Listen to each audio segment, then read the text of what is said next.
For many IVF patients, the lab itself is a complete black box, even though we know that that's the heart of IVF, because that's where we put your eggs and sperms, make them into embryos, which we then put inside your uterus, will hopefully become babies. And I think it's helpful to demystify what happens in the IVF lab. And the best analogy to use is that with a kitchen, for example.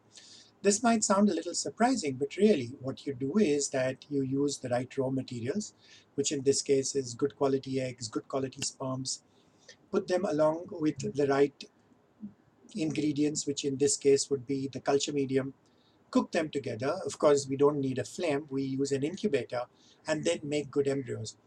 And you can think of the embryologist as being a highly skilled chef, and which is why it makes such a big difference as to how good the lab is. Because if your raw materials are good and your chef is good, you're going to get good quality embryos. And finally, if you have extra embryos, we don't throw them away. We put them in a refrigerator, and in this case, the refrigerator is a liquid nitrogen container. So interestingly, lots of similarities. We follow recipes just like a cook does in order to make sure that your embryos are looked after well so we can grow them well. And the end result is ultimately the same, to give you happiness, not as a result of eating a well-cooked meal, but because we're helping you to have a baby.